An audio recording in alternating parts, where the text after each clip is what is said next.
जय श्री कृष्ण। स्वागत है आपका सारथी त्रिशला के साथ। होली का पर्व साल का एक बहुत बड़ा त्योहार।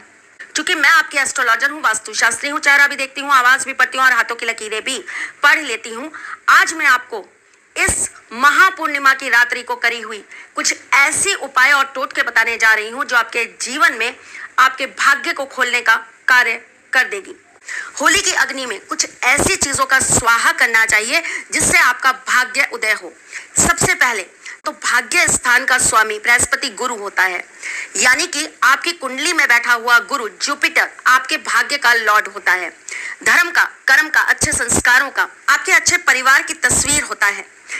बृहस्पति को बहुत ही प्रबल बनाने के लिए क्या ऐसा उपाय करना चाहिए जिससे हमारा भाग्य हमारा साथ दे दे और हमारा दुर्भाग्य उस अग्नि के अंदर जलकर समाप्त हो जाए। उठाओ कॉपी पेन और लिखो आप आज का महा उपाय नंबर 1।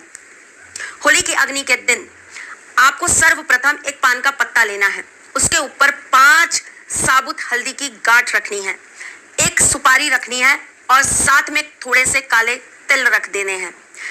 आपको सर्वप्रथम शिव मंदिर में जाकर शिव जी के सामने ये सारी चीजें भेंट स्वरूप रख देनी है। वहां पर बैठकर आपको शिव जी के किसी भी मंत्र को 11 या 51 बार जाप करना है। आप कर सकते हैं तो शिव तांडव स्तोत्र का भी आप यहाँ पर पाठ कर लीजिए। नहीं कर सकते हैं तो कोई मजबूरी नहीं है, आप जो स्पष्ट रूप से, शुद्ध रूप से कर पाए वो कार्य करिएगा। उसके बाद ये सारी सामग्री लाकर 7 परिक्रमा पहले उस अग्नि की लगाकर, जब अग्नि जल रही हो तभी ये कार्य करना है, बुझी हुई अग्नि में मत करके आइएगा। जब अग्नि जल रही हो तो 7 परिक्रमा आपको लेने के बाद ये सारी सामग्री आपको अग्नि के अंदर स्वाहा कर देनी है। सीधे हाथ से ये कार्य करिएगा और अपने मन ही मन प्रार्थना करिएगा कि हे भोलेनाथ, जिस तरीके से ये सारी चीजें मेरे पास से स्वाहा हुई हैं उसी तरीके से मेरा दुर्भाग्य भी स्वाहा हो जाए। मेरा दुर्भाग्य हमेशा मेरी जिंदगी, मेरी कुंडली को छोड़कर चला जाए और मेरा भाग्य मेरे साथ वापस आ जाए। जब ये अग्नि शांत हो जाए तो वहां से थोड़ी सी भस्म लाकर उसे पानी में मिलाकर अगले दिन शिव जी को जरूर अर्पित करिए। अगर आप ये कार्य करते हैं, यकीन मानिए आपका भाग्य जरूर उदय हो जाएगा। दूसरा प्रमुख कार्य, अगर आपके जीवन के अंदर बहुत ज्यादा नेगेटिविटी है, नेगेटिविटी का कारण आपके इर्द गिर्द के लोग हैं, आपके अपने ही लोग आपकी जिंदगी के अंदर अगर आपका दुर्भाग्य बने बैठे हैं, तो आपको क्या करना चाहिए? आपको एक पान के पत्ते के ऊपर 5 लौंग रखनी चाहिए और थोड़ा सा कपूर रख देना चाहिए। आपको एक कटोरी के अंदर घी रखना चाहिए। ये कार्य आपको सुबह उठ के करना है पूर्णिमा वाले दिन। उसके बाद आपको उस लौंग को 5 बार एक एक करके घी के अंदर डुबो के वापस पत्ते के ऊपर रख देना है।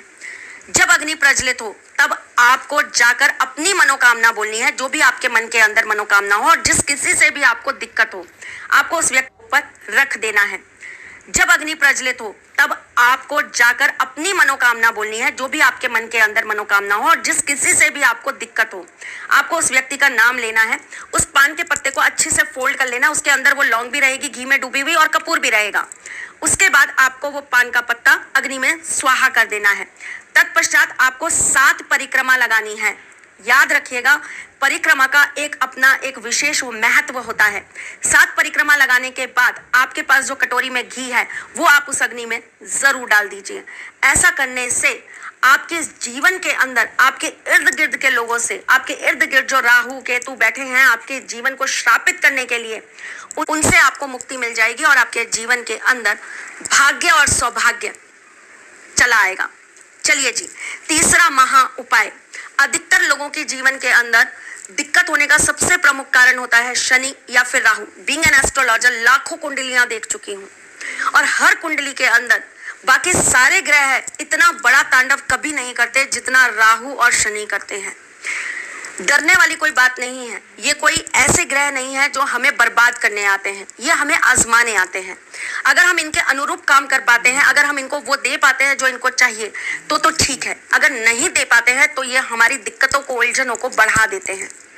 मुकदमा हो, अगर आपके रिश्ते में गैप आ रहा हो, अगर आपके बच्चे ही आपके विद्रोह में खड़े हो जाएं, अगर आपके बच्चे आपका अपमान करने लगे, तो इस होली पर यह कार्य जरूर करिएगा। एक काले रंग का कपड़ा ले लीजिएगा, उसके अंदर एक मुट्ठी काले तिल रख दीजिएगा।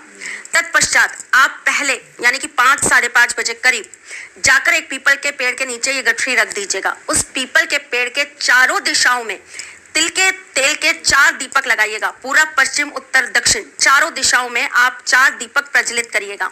7 परिक्रमा उस पीपल की करिएगा और वहां पे खड़े होकर अपने आराध्य देव को साक्षी मानकर, जैसे कि मेरे आराध्य देव मेरे श्री कृष्ण हैं, तो मैं उनको साक्षी मानकर कहूंगी कि हे श्री कृष्ण, मेरे जीवन में ये समस्या है, इसे दूर करने के लिए आज की रात्रि मुझ पर कृपा करें, मेरे दुर्भाग्य को खत्म करें, मेरे जीवन की इस समस्या को आज आप होली की अग्नि में जलाकर स्वाहा कर दें और मेरे को जीवन की सही राह दें, सही गति दें और मेरे जीवन को सही भाग्य प्रदान करें।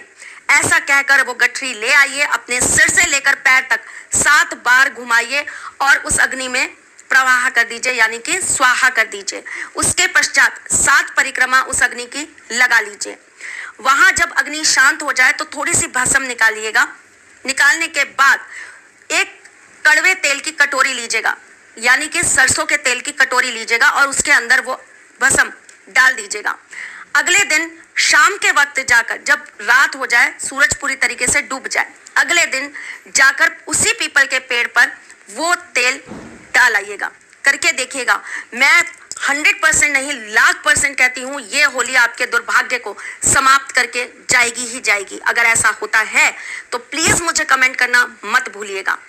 मैं फिर आऊंगी कुछ नया, कुछ अलग, कुछ अद्भुत लेकर। तब तक के लिए मुस्कुराते